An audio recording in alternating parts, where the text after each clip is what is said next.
कृष्ण लीला कथा सभी रोचक कहानी भारत की 7 प्राचीन और पवित्र नगरियों में से एक है मथुरा। मथुरा में भगवान कृष्ण का जन्म हुआ था। किसी ने कृष्ण के मामा कंस को बताया कि वसुदेव और देवकी की संतान ही उसकी मृत्यु का कारण होगी, अतः उसने वसुदेव और देवकी दोनों को जेल में बंद कर दिया। कंस उक्त दोनों की संतान के उत्पन्न होते ही मार डालता था। भविष्यवाणी के अनुसार विष्णु को देवकी के गर्भ से कृष्ण के रूप में जन्म लेना था, तो उन्होंने अपने 8वें अवतार के रूप में 8वें मनु वैवस्वत के मनवंतर के 28वें द्वापर में भद्रपद के कृष्ण पक्ष की रात्रि के 7 मुहूर्त निकल गए और 8वां उपस्थित हुआ। तभी आधी रात के समय सबसे शुभ लग्न उपस्थित हुआ। उस लग्न पर केवल शुभ ग्रहों की दृष्टि थी। रोहिणी नक्षत्र तथा अष्टमी तिथि के संयोग से जयंती नामक योग में लगभग 3112 ईसा पूर्व अर्थात आज से 5126 वर्ष पूर्व को हुआ। ज्योतिषियों के अनुसार रात 12 बजे उस वक्त शून्य काल था। यमुना के पार गोकुल। जब कृष्ण का जन्म हुआ तो जेल के सभी संतरी माया द्वारा गहरी नींद में सो गए। जेल के दरवाजे स्वतः ही खुल गए। उस वक्त भारी बारिश हो रही थी। यमुना में उफान था। उस बारिश में ही वसुदेव ने नन्हे कृष्ण को एक टोकरी में रखा और उस टोकरी को लेकर वे जेल से बाहर निकल आए। कुछ दूरी पर ही यमुना नदी थी। उन्हें उस पार जाना था, लेकिन कैसे? तभी चमत्कार हुआ। यमुना के जल ने भगवान के चरण छुए और फिर उसका जल 2 हिस्सों में बंट गया और इस पार से उस पार रास्ता बन गया। कहते हैं कि वसुदेव कृष्ण को यमुना के उस पार गोकुल में अपने मित्र नंदगोप के यहाँ ले गए। वहां पर नंद की पत्नी यशोदा को भी एक कन्या उत्पन्न हुई थी। वसुदेव श्री कृष्ण को यशोदा के पास सुलाकर उस कन्या को ले गए। गोकुल मां यशोदा का मायका था और नंदगांव में उनका ससुराल। श्री कृष्ण का लालन पालन यशोदा व नंद ने किया। गोकुल यमुना के तट पर बसा एक गांव है, जहां सभी नंदों की गायों का निवास स्थान था।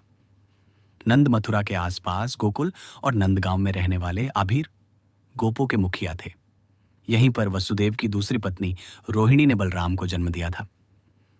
बलराम देवकी के 7वें गर्भ में थे, जिन्हें योग माया ने आकर्षित करके रोहिणी के गर्भ में डाल दिया था। यह स्थान गोप लोगों का था। मथुरा से गोकुल की दूरी महज 12 किलोमीटर है। पूतना का वध। जब कंस को पता चला कि छल पूर्वक वसुदेव और देवकी ने अपने पुत्र को कहीं और भेज दिया है, तो उसने चारों दिशाओं में अपने अनुचरों को भेज दिया और कह दिया कि अमुक अमुक समय पर जितने भी बालकों का जन्म हुआ हो, उनका वध कर दिया जाए। पहली बार में ही कंस के अनुचरों को पता चल गया कि हो न हो वह बालक यमुना के उस पार ही छोड़ा गया है। बाल्यकाल में ही श्री कृष्ण ने अपने मामा के द्वारा भेजे गए अनेक राक्षसों को मार डाला और उसके सभी कुप्रयासों को विफल कर दिया। सबसे पहले उन्होंने पूतना को मारा। पूतना को उन्होंने नंद बाबा के घर से कुछ दूरी पर ही मारा। नंदगांव में कंस का आतंक बढ़ने लगा तो नंद बाबा ने वहां से पलायन कर दिया। पलायन करने के और भी कई कारण रहे होंगे। 3 वृंदावन आगमन। नंदगांव में कंस के खतरे के चलते ही नंद बाबा दोनों भाइयों को वहां से दूसरे गांव वृंदावन लेकर चले गए। वृंदावन कृष्ण की लीलाओं का प्रमुख स्थान है। वृंदावन मथुरा से 14 किलोमीटर दूर है। श्रीमद् भागवत और विष्णु पुराण के अनुसार कंस के अत्याचार से बचने के लिए नंदजी कुटुंबियों और सजातियों के साथ नंदगांव से वृंदावन में आकर बस गए थे। विष्णु पुराण में वृंदावन में कृष्ण की लीलाओं का वर्णन भी है। यहां श्री कृष्ण ने कालिया का दमन किया था। पूतना का वध। जब कंस को पता चला कि छल पूर्वक वसुदेव और देवकी ने अपने पुत्र को कहीं और भेज दिया है, तो उसने चारों दिशाओं में अपने अनुचरों को भेज दिया और कह दिया कि अमुक अमुक समय पर जितने भी बालकों का जन्म हुआ हो, उनका वध कर दिया जाए। पहली बार में ही कंस के अनुचरों को पता चल गया कि हो न हो वह बालक यमुना के उस पार ही छोड़ा गया है। बाल्यकाल में ही श्री कृष्ण ने अपने मामा के द्वारा भेजे गए अनेक राक्षसों को मार डाला और उसके सभी कुप्रयासों को विफल कर दिया। सबसे पहले उन्होंने पूतना को मारा। पूतना को उन्होंने नंदगांव के घर से कुछ दूरी पर ही मारा।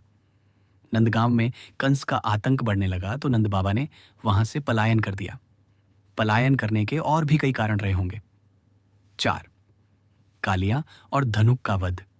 फिर कुछ बड़ा होकर उन्होंने कदम्ब वन में बलराम के साथ मिलकर कालिया नाग का वध किया। फिर इसी प्रकार वहीं तालवन में दैत्य जाति का धनु नाम का अत्याचारी व्यक्ति रहता था, जिसका बलदेव ने वध कर डाला। उक्त दोनों घटनाओं से कृष्ण और बलदेव की ख्याति दूर दूर तक फैल गई थी। इसके अलावा यहाँ पर उन्होंने यमलार्जुन, शक्टासुरवध, प्रलंबव और अरिष्टवध किया। 5. रासलीला। मान्यता है कि यहीं पर श्री कृष्ण और राधा एक घाट पर युगल स्नान करते थे। इससे पहले कृष्ण की राधा से मुलाकात गोकुल के पास संकेत तीर्थ पर हुई थी। वृंदावन में ही श्री कृष्ण और गोपियां आंख मिचौनी का खेल खेलते थे। यहीं पर श्री कृष्ण और उनके सभी सखा और सखियां मिलकर रासलीला अर्थात तीज त्योहारों पर नृत्य उत्सव का आयोजन करते थे। कृष्ण की शरारतों के कारण उन्हें बांके बिहारी कहा जाता है। यहाँ बांके बिहारी जी का मंदिर है। यहाँ पर यमुना घाट के प्रत्येक घाट से भगवान कृष्ण की कथा जुड़ी हुई है। 6ठा गोवर्धन पर्वत। वृंदावन के पास ही गोवर्धन पर्वत है। यहीं पर कृष्ण ने लोगों को इंद्र के प्रकोप से बचाया था। उस काल में लोग इंद्र से डरकर उसकी पूजा करते थे। कृष्ण ने उनके इस डर को बाहर निकाला और सिर्फ परमेश्वर के प्रति ही प्रार्थना करने की शिक्षा दी। नंद इंद्र की पूजा का उत्सव मनाया करते थे। श्री कृष्ण ने इसे बंद करके कार्तिक मास में अन्नकूट का उत्सव आरंभ कराया।